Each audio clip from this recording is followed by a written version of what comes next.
Please sit down. Thank you. Well, good afternoon, everyone.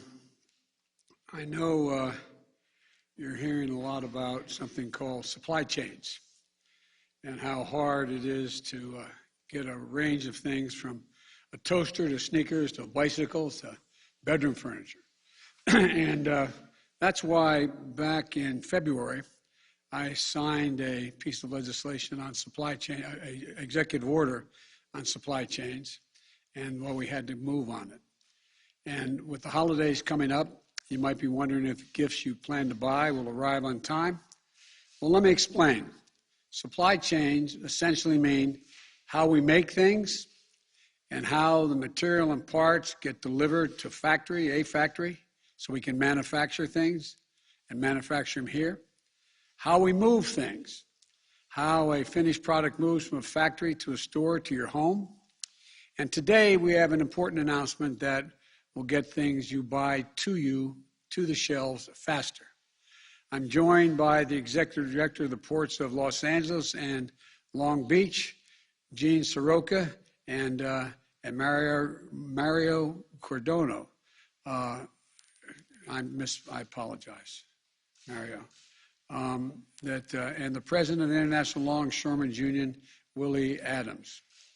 Los Angeles and Long Beach are home to two of the largest ports in America, and together these ports are among the largest in the world. And the best way to make that point is that 40% of shipping containers that we import into this country come through these two ports. And today we have some good news. We're going to help speed up the delivery of goods all across America. After weeks of negotiation and working with my team and with the major union retailers and freight movers, the Port of Los Angeles announced today that it's going to begin operating 24 hours a day, 7 days a week. This follows the Port of Long Beach's commitment to 24/7 that it announced just weeks ago. 24/7 system, what most of the leading countries in the world already operate on now, except us, until now. This is the first key step toward moving our entire freight, transportation, and logistical supply chain nationwide to a 24/7 system. And here's why it matters. Traditionally, our ports have only been open during the week, Monday through Friday, and they're generally closed down at nights and on weekends. By staying open 7 days a week, through the night and on the weekends, the Port of Los Angeles will open over 60 extra hours a week will be open. In total, that will almost double the number of hours that the port is open for business from earlier this year. That means an increase in the hours for workers to be moving cargo off ships onto trucks and rail cars to get to their destination. And more than that, the night hours are critical for increasing the movement of goods because highways are less crowded at night. In fact, during off-peak hours in Los Angeles, cargo leaves the port at a 25% faster pace than during the day shift. So by increasing the number of late-night hours of operation and opening up for less crowded hours when the goods can move faster, today's announcement has the potential to be a game changer. I say potential because all of these goods won't move by themselves.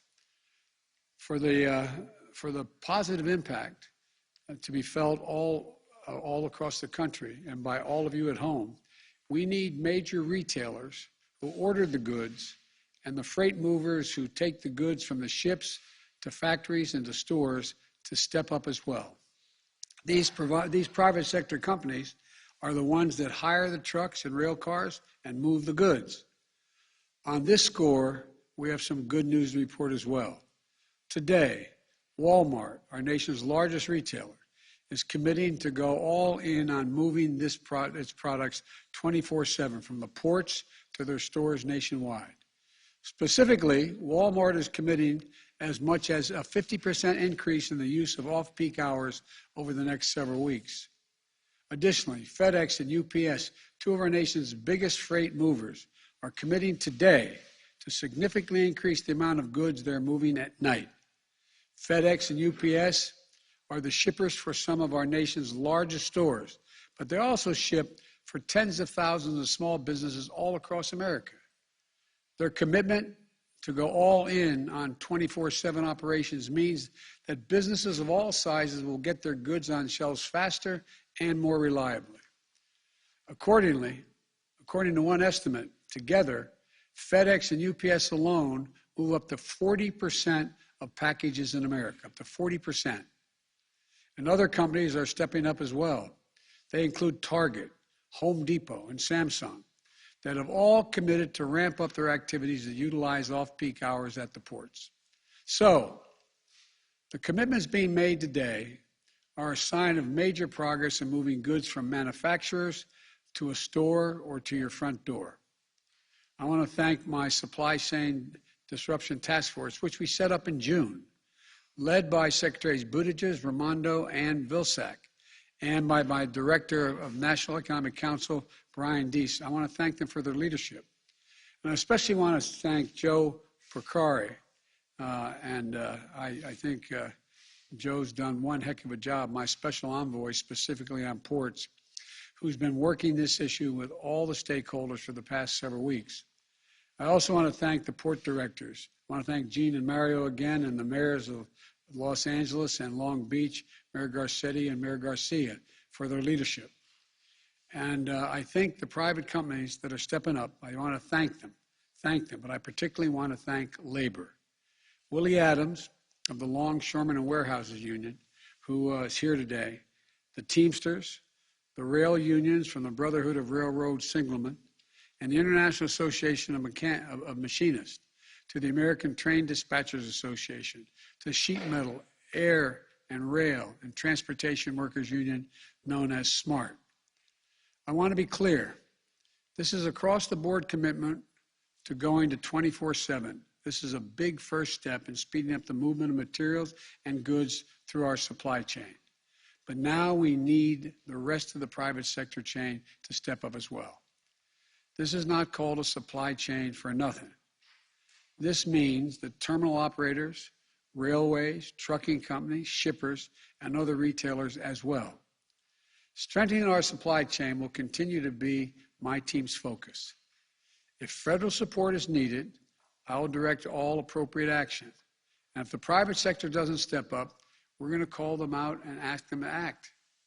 Because our goal is not only to get through this immediate bottleneck, but to address the long-standing weaknesses in our transportation supply chain that this pandemic has exposed.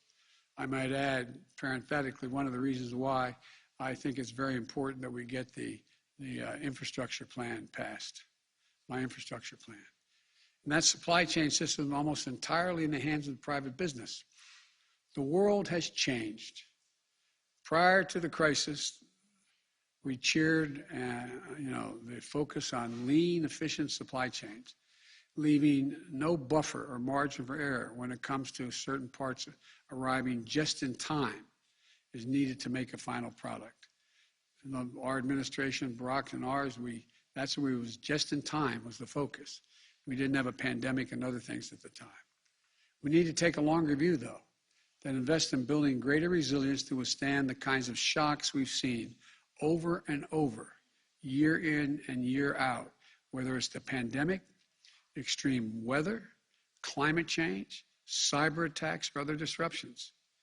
In fact, research tells us that a company can expect to lose over 40% of 1 year's earnings every 10 years due to supply chain disruptions. A longer-term view means we invest in systems that have more time built in and our ability to produce, innovate, and partner with our allies. It also means companies throughout the supply chain, like maritime, air freight, and trucking companies, reduce their carbon emissions and help to meet our climate change goals. It also means creating and supporting good-paying jobs so folks want to stay in these jobs, so they can build the skills and careers and to make a decent living. It means more opportunities to join a union, especially for truckers. These steps are critical. They allow companies to pivot quickly when a disruption hits because they've invested in their workers' skills, and training up front to be able to adapt. We need to invest in making more of our products right here in the United States. Never again should our country and our economy be unable to make critical products we need because we don't have access to materials to make that product. Never again should we have to rely too heavily on one company or one country or one person in the world, particularly when countries don't share our values when it comes to labor and environmental standards. I've said before, we're in the competition for the 21st century. We are America. We still have the most productive workers and the most innovative minds in the world. But the rest of the world is closing in, and we risk losing our edge if we don't step up. In order to be globally competitive, we need to improve our capacity to make things here in America while also moving finished products across the country and around the world. We need to think big and bold. That's why I'm pushing for a once-in-a-generation investment in our infrastructure and our people with my infrastructure bill and my Build Back Better Act. These bills would transform our ports. There's billions of dollars for ports, highways, rail systems that sorely need upgrading and would bring products faster and more efficiently from the factories to the store to your house. Let me be clear. We're proposing to make the biggest investment in ports in our history. The bill would also make investments in our supply chains and manufacturing and strengthening our ability to make more goods from the beginning to end right here in America. The bottom line, we've seen the cost of inaction in the pandemic, and the delays and the congestion that affect every American. But it's fully within our capacity to act to make sure it never happens again. It's going to take a little time, and that we've unlocked the full might and dynamism of our economy and our people. That's what we're going to do.